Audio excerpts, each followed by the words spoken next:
Bé, en atenció, jo crec que el públic té molts orígens, continuarem la presentació en castellà. Ignacio Barraquer es compleix ara el 50 de la seva mort.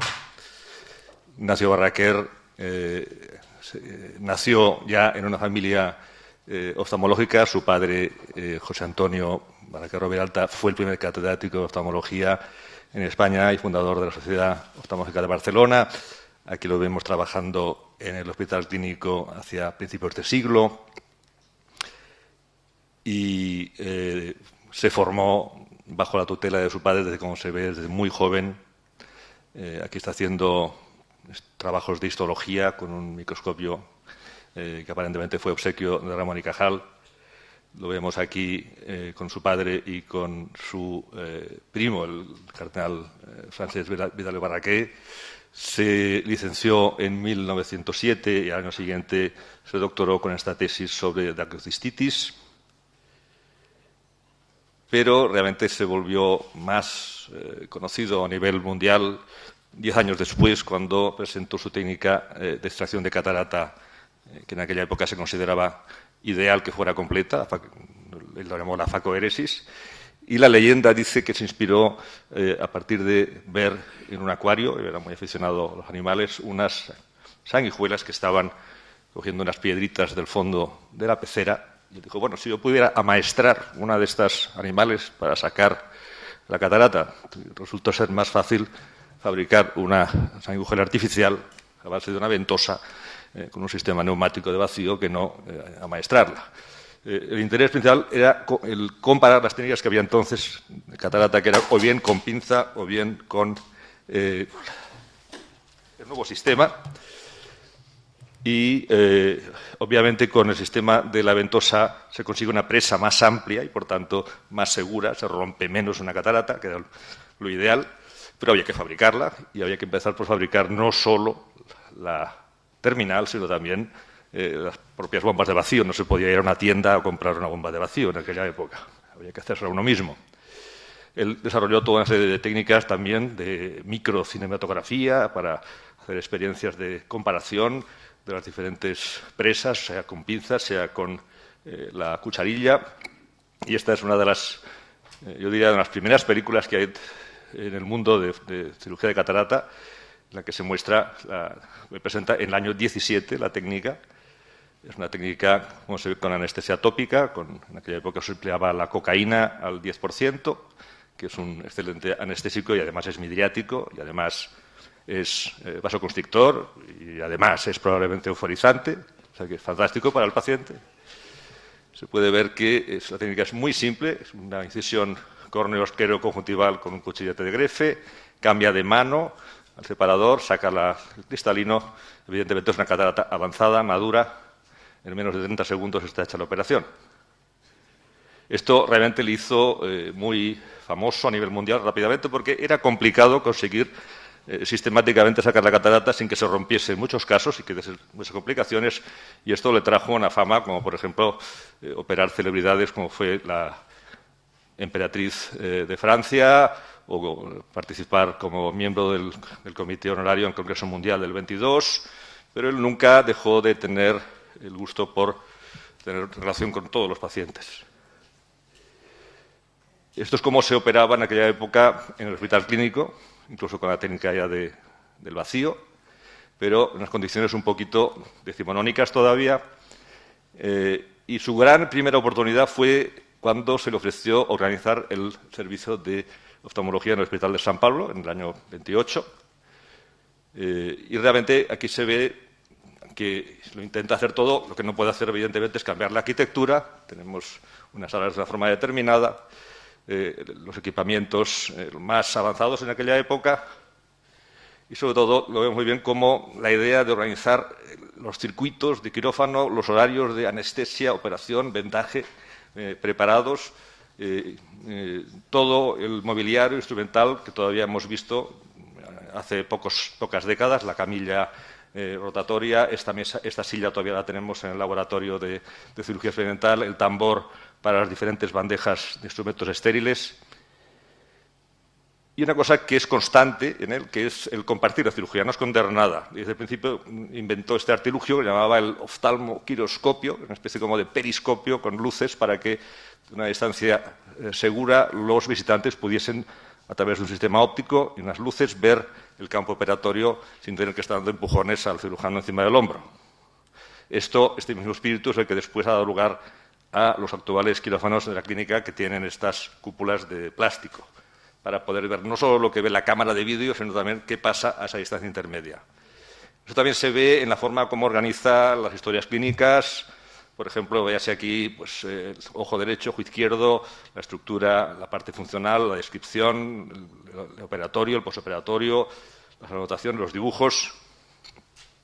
Y, por supuesto, la constante también en la documentación de la patología, desde patologías que todavía son relativamente frecuentes, pero que, como las que vemos aquí, queratoconos, ectopia lentis, transiluminando ya la coroides para ver los tumores intraoculares, hasta otras que realmente son actualmente mucho más raras, como por ejemplo cystic cerco, este grado tan avanzado de osteoblastoma o este tipo de lesiones que actualmente, por suerte, vemos poco. Al mismo tiempo, no solo innovó en cirugía, sino también en técnicas como la perimetría, con un sistema, además, primera vez con luz, en campos como, por ejemplo, el del estrabismo, una técnica de plegamiento mediante una grapa de plata que, con esta especie de tenazas, se pinzaba el músculo a través de la conjuntiva, de una forma muy simple, o incluso este trépano con vacío para queratoplastia o los diferentes instrumentos que desarrolló. También su padre la había, digamos, llevado por el camino del estudio también de la histopatología, desarrolló, por ejemplo, este microtomo, y vemos ejemplos de sus estudios tanto de biología, anatomía normal, patología, diferentes patologías que en aquella época se documentaban fundamentalmente a base de proyectarlas y dibujarlas con lápices. Esto no son realmente fotos.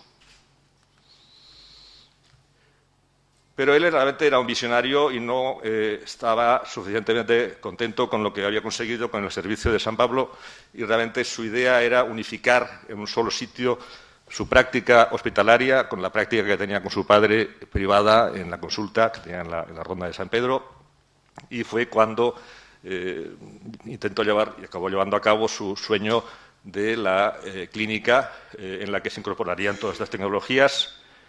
Aquí vemos ya la construcción, que estuvo interrumpida por la Guerra Civil y acabó inaugurándose en el año 41, y aquí se atendían tanto los pacientes de beneficencia como los pacientes privados a partes iguales.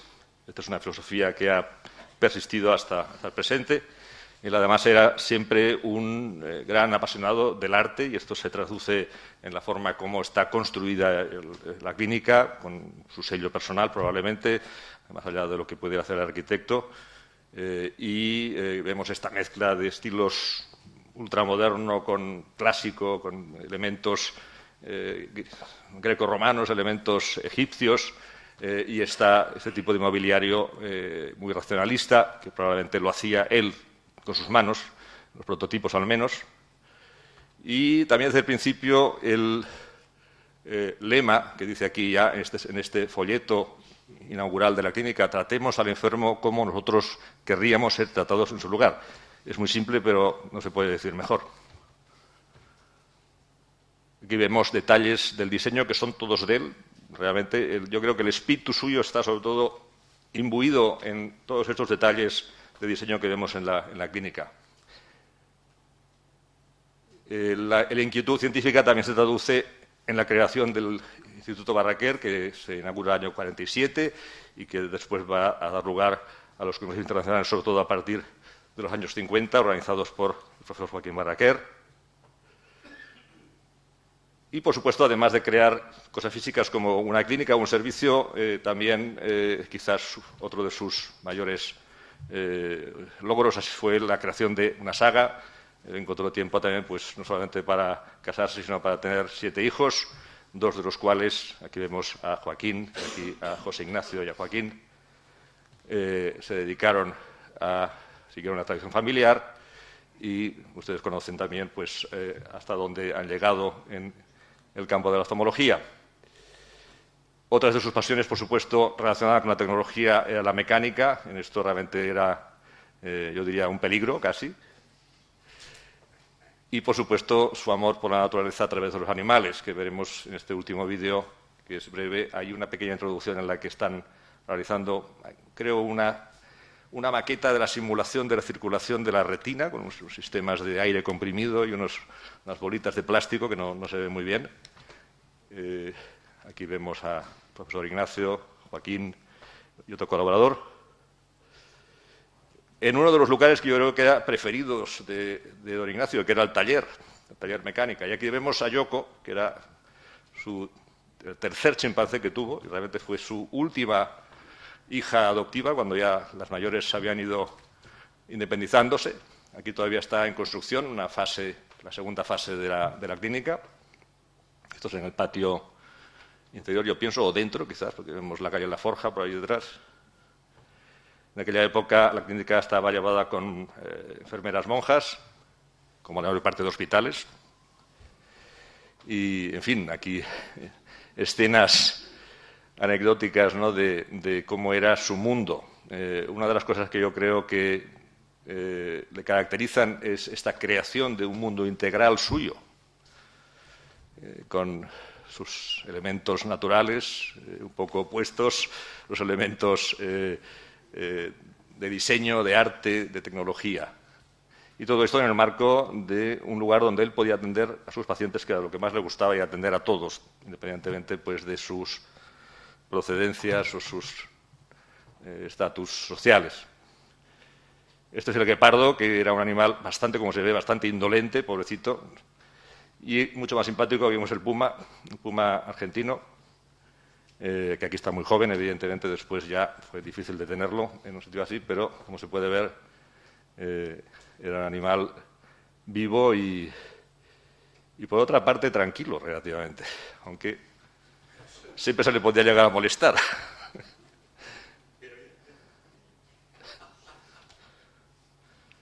Y cómo se sube por la pared, realmente.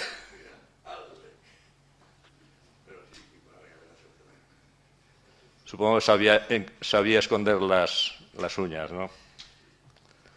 Bueno, el profesor Ignacio dicen que le gustaba hacer de vez en cuando pequeñas siestas. Aquí lo vemos en una de las fuentes que había dentro de una de las salas de recepción de la clínica, con ranitas por aquí, una cascada con estos hipopótamos, solo estaban en efigie. Y esta es una de las caricaturas que yo creo que marcan más esta idea. Se llama La siesta del doctor Barraquer, en el que se ven todas sus obsesiones, ¿no? Los automóviles, los inventos, Egipto, el diseño, las sillas, la camilla, todo. Me gusta mucho esta caricatura porque, digamos, refleja un poco lo que ha sido su mundo y lo que ha sido la persona. Ignacio Barraquer, creo que no hay ninguna duda que era un genio polifacético, pero más allá de esto, su pasión por la tecnología, por las artes, por la naturaleza, era un apasionado por su profesión médica, por el tratamiento de sus pacientes, y esto viene claramente reflejado por su lema, el tratar a los pacientes como querríamos ser tratados en su lugar, algo que es difícil de discutir. Fue un gran innovador, un visionario, fue un gran organizador y un emprendedor, y creó ese universo personal con responsabilidad hacia los demás y hacia la sociedad. Creó además una escuela y una saga de oftalmólogos, y por todo eso siempre será para nosotros un ejemplo y fuente de inspiración. Muchas gracias.